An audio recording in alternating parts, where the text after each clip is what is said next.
Hey guys, JT here, and today we're reading Sadie's blog as a part of the update from Slishy Slasher, or about Slishy Slasher from the pendog Creative Archive. Excuse the cough. So, we've got a couple of blogs left, and I'm a little bit afraid of what's to come. But hopefully, we'll have a good ending. Never mind about that past post. LOL, turns out she's very into me. We're going out on a proper date in the morning, but I'm just really, really happy. I feel happy and seen and cared about. I feel loved. I don't think I remember the last time I felt loved, which normally saying that, or I guess typing it out, would make me feel really pathetic and lame and cringy, but for once, I don't care about that.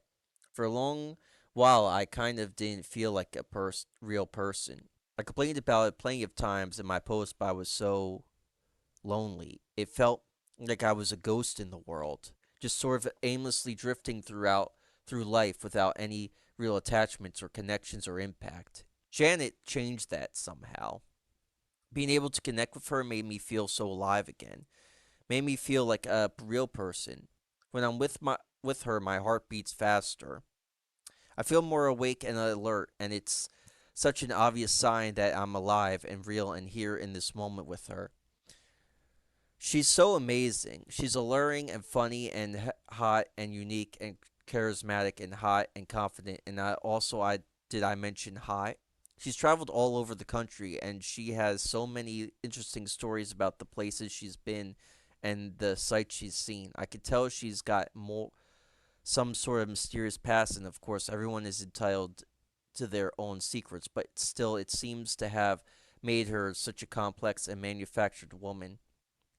It's just something about her that feels so magnetic and fascinating. Be close to her, it kind of feels the same way the air does just before a thunderstorm. I've met another person quite like her. It's nice to have someone I'll get to wake up next to in the morning. Dear Diary, since that's basically what this blog has devolved into at this point, today Jay and I went to get coffee and walk in the park.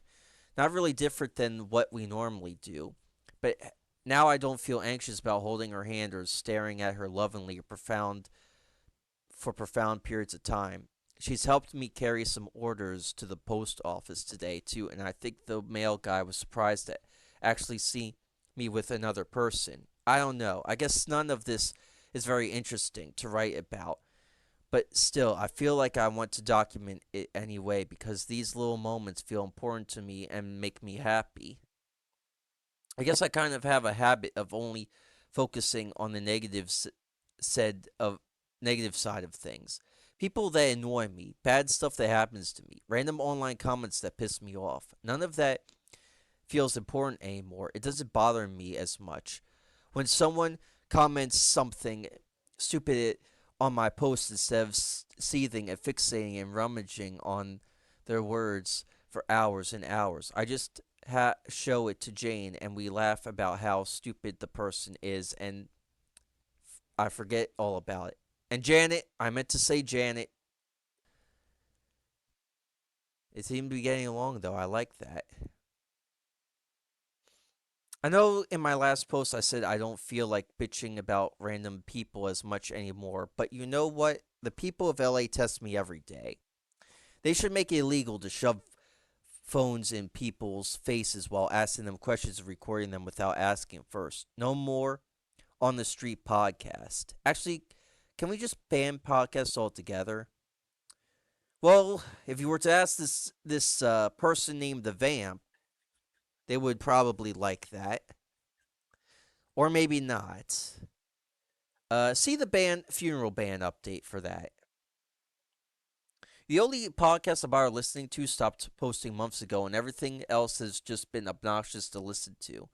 I hope that supposed serial killer that the news is talking about gets them all. You're dating that supposed serial killer. Unless it's the vamp. It could be the vamp. Again, could be the vamp. Actually, about that, I don't know how much I really believe there's a serial killer. I mean, people are always getting murdered or disappearing here. It's not that different than usual. I think it's just the news fear mongering, to be honest. I was talking about it with Janet, and she asked me if I was scared, but like not really. I don't think I'm interesting enough of a person for a serial killer to notice me. And that would be irony. Or even if they did, I now have a very tall, somewhat strange, occasionally kind of scary butch following me around everywhere, so I feel pretty safe. And this is why you friend a serial killer. We went to the art museum today. I wanted to do some research for a new shop drop I'm planning, lol. This museum I was thinking of going to apparently got shut down like 2 years ago. Yikes. Yeah, it's probably good that I've been getting out of the house more the last 2 months. I am always behind on what's happening in the world around me. So, anyway, we pivoted and went to a different one.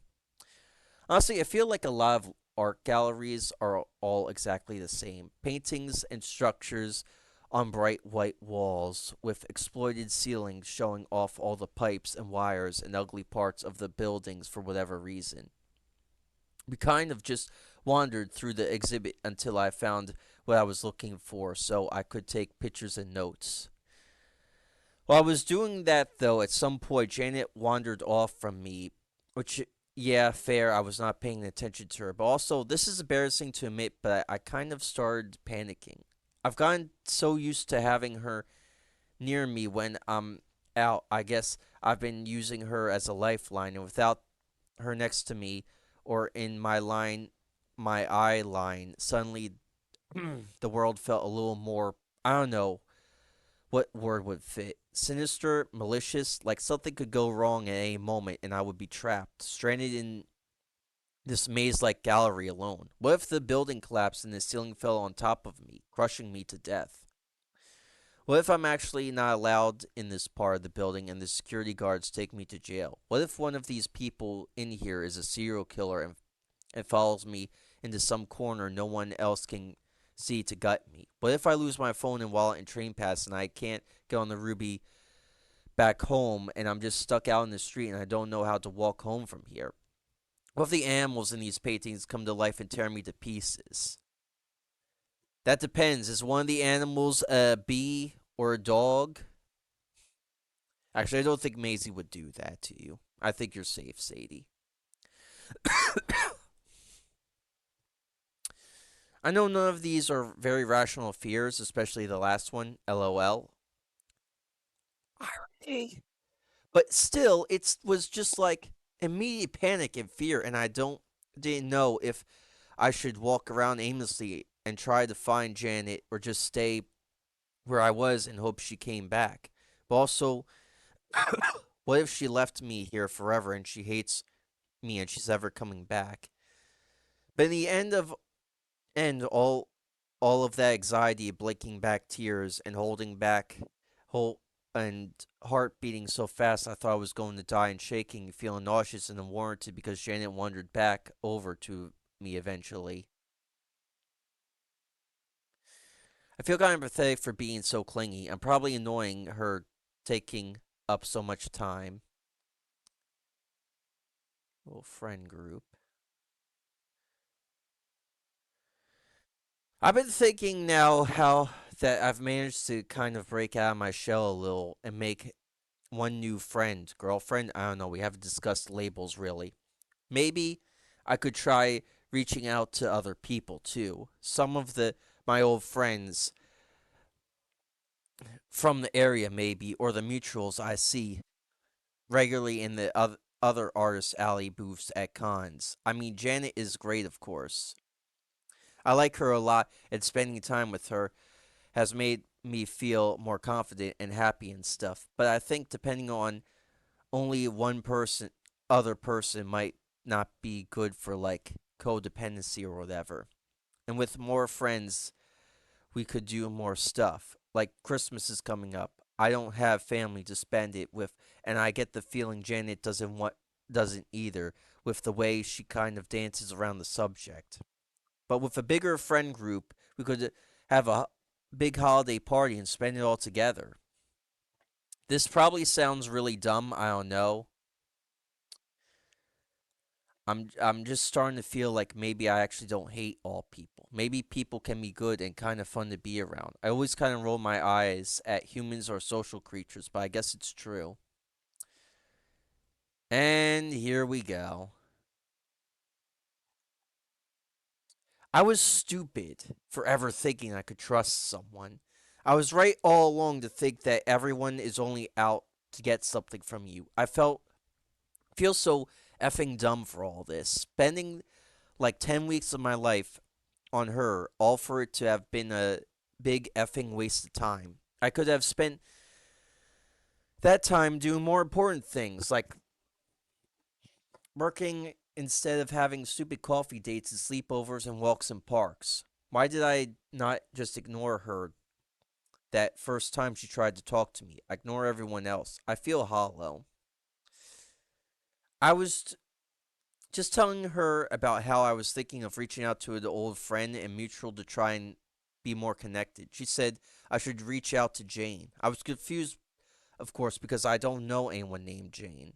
Until she reminded me that actually I used to be mutuals with them on an art forum a few years ago. Oh, here we go. What Jane was talking about and what Slishy was talking about. I kind of forgot about the whole situation, but yeah, Zine, or whatever they used to draw, like Maisie Mutt fan art and scary cartoons and stuff. I remember I had to block them because they were super clingy and kept talking to me like we were BFFs when, like, I barely knew them. We were just art mutuals, but they kept trauma dumping all their personal problems on me out of nowhere.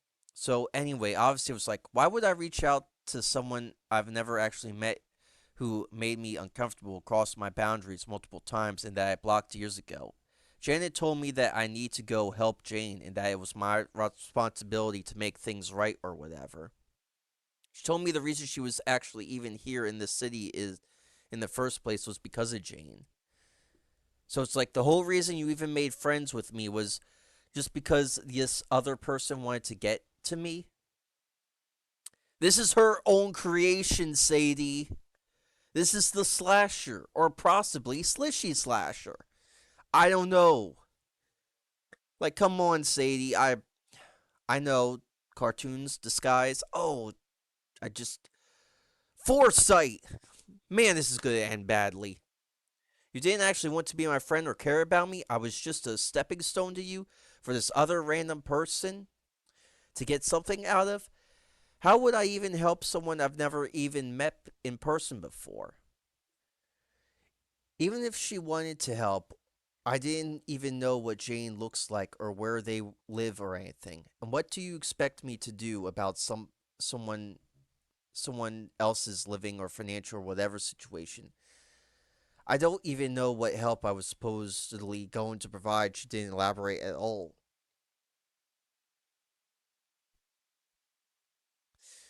It was just kind of hit me like a brick at all at once. Janet had literally never once mentioned this Jane person before, but now she reveals that all along this entire time we've known each other, she was just trying to, I guess, make me go help them somehow. Did any of our time together even mean anything to her? Did I even mean anything? I don't understand any of this. Why me? I'm literally nobody. I don't even fully remember what I was saying, but I kind of just started crying and yelling at her, telling her to leave and never come back. She could go F herself, that I was better off without her, that I wished I never met her, that if this Jane girl was so important, then Janet could go help herself.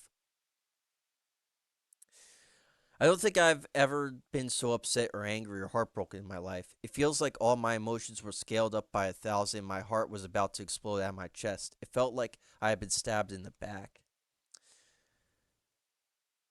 I've really felt like I was going to die. She barely even said anything, barely even moved. She just watched me screaming and sobbing and throwing pillows at her until I exhausted myself and collapsed on the bed crying.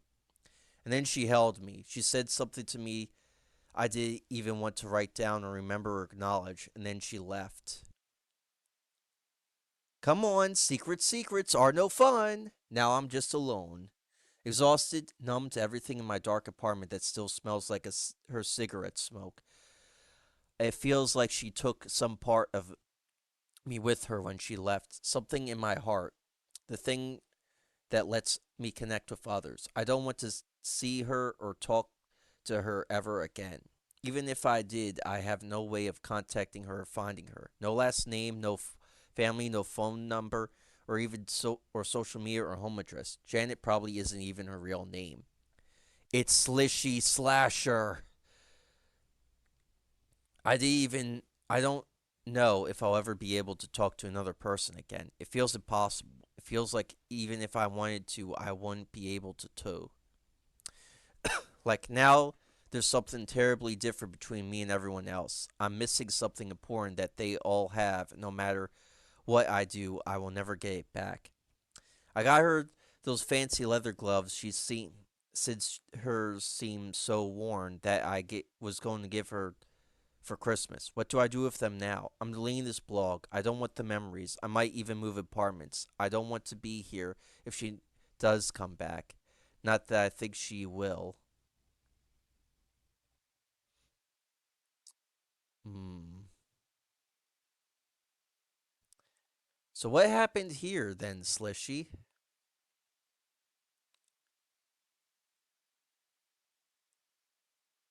What happens here?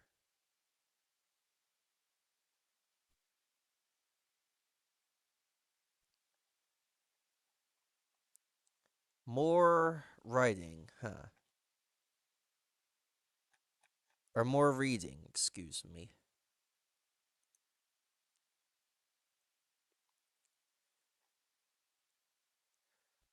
Ooh boy. All right. I will get to this, guys. Let me just also take a look at the other link. So I need a little bit of a break from reading things. I know Pendog team that may or may be watching this. I know, but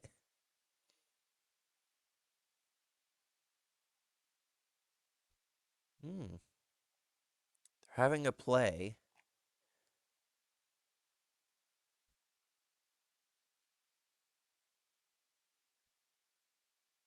I see.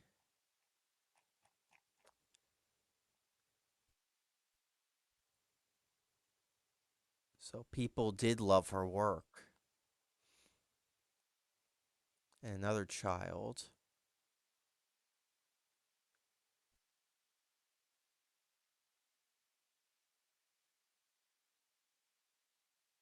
And this is in the background of the abstract mother, too.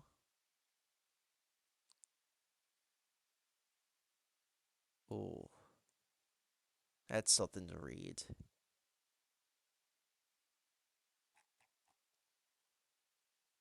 Oh, Maisie Land mentioned.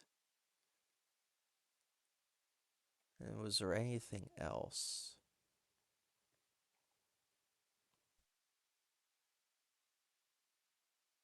All right. Well, we definitely have her heart to find, and it's probably going to be through this. So I am going to call it here, guys, but I will be back to solve this. In the meantime, this is JT signing out. See you guys next time. Peace.